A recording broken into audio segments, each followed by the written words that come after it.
Well, hello all you wonderful people out there in YouTube land. Welcome to the Texas Special YouTube channel. In lieu of a O-gauge fun run video, we're going to be working on yet another scenery tutorial.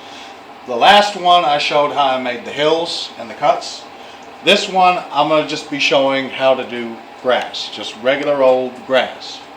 So, looking at the scenery materials I have laid out here, I have my Woodland Scenics turf and ballast, because I'm also going to be doing a little access road for the signal maintainer to get to the defect detector as well. We have, it says odor band, but it's actually just regular old water with a few drops of dishwashing detergent added to help break the surface tension. And of course, a couple of bottles of diluted white glue. For the purposes of this video, wet glue. I'm going to be working back here in this little area in between the park loop and main track number 2, and I'm going to show you how to do grass. Okay, so as you'll notice, it's a little dirty, but the way I'm doing this, that's not really going to matter, because the glue will help it absorb, to the table. And I'm counting on these little bits of foam here to add some kind of realistic texture. So first step is going to be apply your grass to the area you want covered. This method that I'm using allows for the most efficient use of your scenery materials, the most bang for your buck basically, without having to really burn through a whole lot of stuff. I'm going to use a layered technique, and I'm just going to keep doing this till I have the entire area covered and I cannot see any more of this silver wrap on the foam insulation board.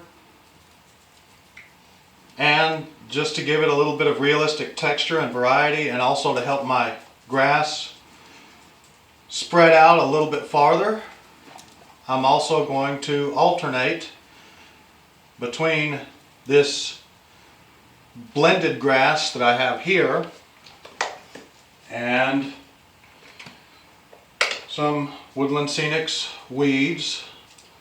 Give it a kind of a more of a textured, non-uniform look, like you would see in the real world. Whenever possible, always try to work in a small confined area. That way you're not spread too thin on your material and your glue and whatnot. If some of it gets on the track, that's fine, it'll wipe right off. We'll apply some of this yellow grass here.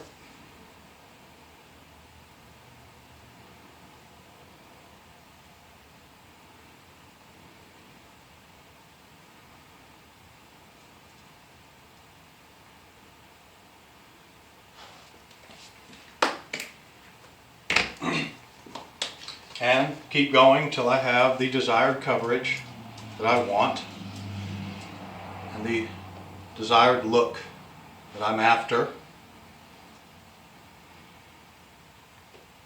which when I do my scenery, I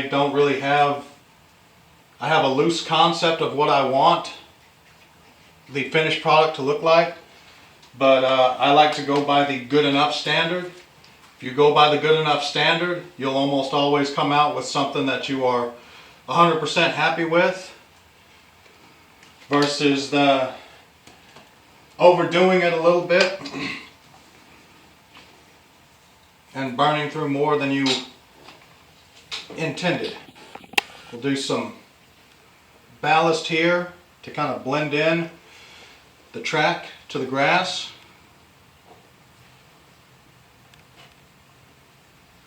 Because there is a little bit of space in between the track and the tabletop. take my finger there and just kind of rub it down there so it's actually where it needs to be. And according to that good enough standard that has almost never proven me wrong or steered me wrong, I can start working on the road. The road is going to kind of just hug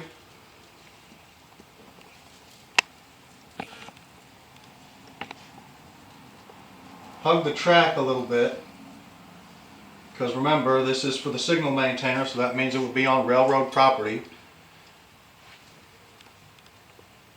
And given that this is just a gravel road, it doesn't have to be perfect and pristine. I've never seen one that was perfect and pristine, especially not one for a signal maintainer or anything like that. So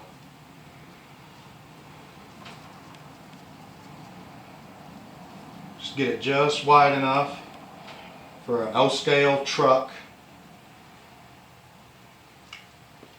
And given that this is a low traffic road, I'm not too tore up about making it perfectly straight or anything like that.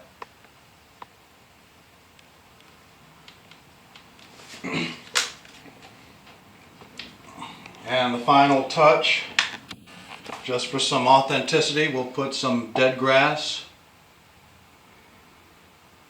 Come on now, there we go. There in the center of the road, kind of blend it in.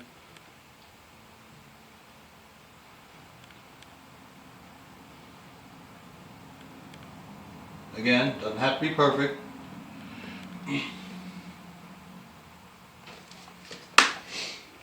And then I'll just fill out the edge of the road.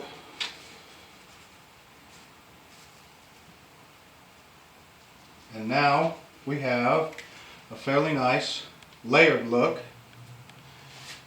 that lends the air of authenticity. So we have this loose scenery product out on the table, and the only thing holding it in place is gravity. The next step is going to be spraying this down with water. So I'm going to use the water in that odor band bottle to just saturate this area to the point of, just getting it saturated. That way when I put the wet glue down, it just flows through and fills all the gaps. So holding it up nice and high, away from the area as much as possible, so you disturb this as little as possible.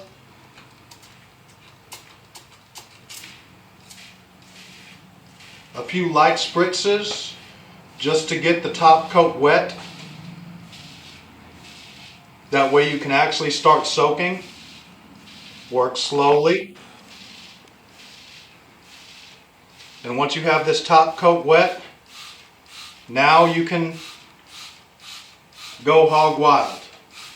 And you're almost always going to invariably have some scenery material that is shifted around. That's fine. That's to be expected. So we have it good and soaked. I'm going to come back with some weeds and kind of cover up the bare spots in the grass. The road actually looks pretty good.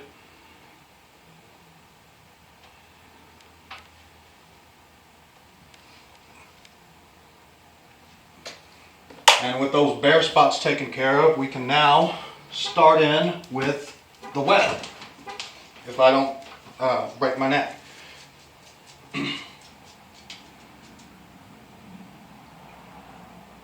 Just dribble the glue and let it do its thing. It'll work its way down in there. This is the part that invariably takes the longest amount of time because you don't want to overdo it with the glue. Yes, it'll be good and stuck to the table if you put a little too much glue, but you run the risk if you stay in one spot too long of causing scenery material to run. And you'll know if you haven't soaked this enough, because if you haven't, then the glue, instead of flowing through and filling all the spaces, will rather kind of pool and puddle and make a large droplet on top of where you're trying to add glue, which obviously is not what you want. Like that right there. So, well, give it some more water. Soak it down some more. To a point, this is a time-sensitive process because obviously you want to work. You want to get work. You want to get started on this before the water begins to evaporate. And to a point, it's not, because I mean, you can always add more water. You can always reapply and get it wet again. There we go. There's another spot.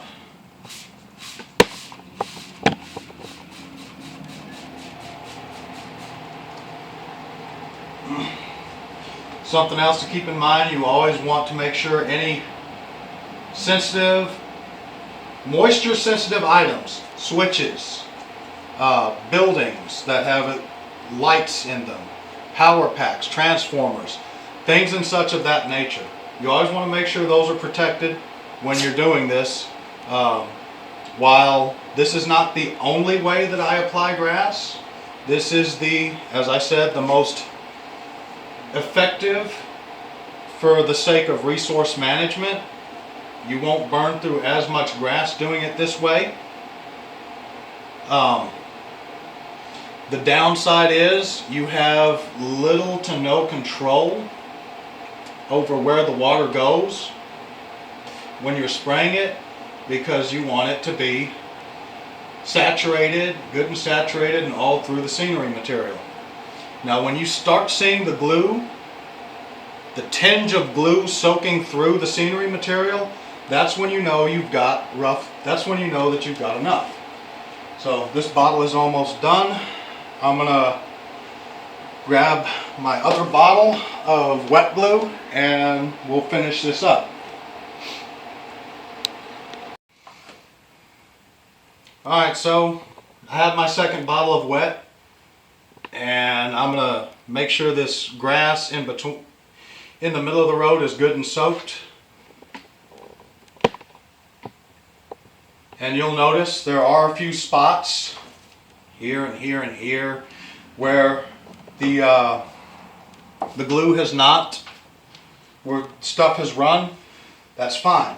So what we're going to do, I'm just going to add a little bit of glue here in these areas where there's sparse coverage. And some of you may be thinking, well, why didn't you just do that before? Well, here's the reason. If I add the glue first to a large area, it's going to get spotty, as far as you'll have a spot here and you'll have a spot here, but you won't have nice even coverage. Doing it this way, the glue has a chance to soak through and cover the entire area. So I'm going to very nicely and gently, because I don't want to get too much. I prefer not to get any at all, but I'm trying not to get too much in that switch. Once I get past that switch, I can go hog wild again. And that will allow this to do its thing. And then these bare spots here, I can just hit those with a little spritzing, because there's still glue down there. It's still there. And we're good to go. Depending on what you have going on with your scenery, always make sure, like I said, always make sure you have your switches covered, especially if they're remote control switches, and always make sure that you have any exposed wires, like feeders to your transformer, covered, and of course, anything at all that is electronically powered. You don't want it to get wet for the obvious reason of rust, corrosion, or if you fire up your railroad too soon after doing this, now you have a short and you've burnt something up. So that's just something to keep in mind. So using those basic techniques that I outlined, this is the finished product for the access road and the little bit of what will eventually be a wooded area in between Main 2 and the Park Loop. Now the railroad crossing you see there was made the exact same way. I applied my my ballast where I wanted it. While it was still dry, I ran a hopper car through it to get the flange ways, and then soaked it good and ran the wet glue through it. And I was able to get this done here too.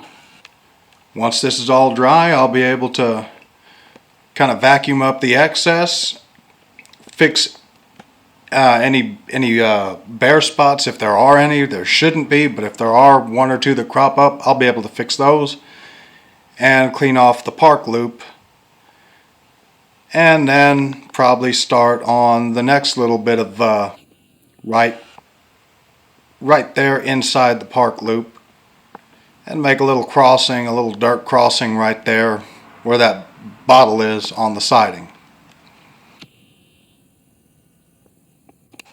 I hope you found this how-to video entertaining and informative. Texas Special out.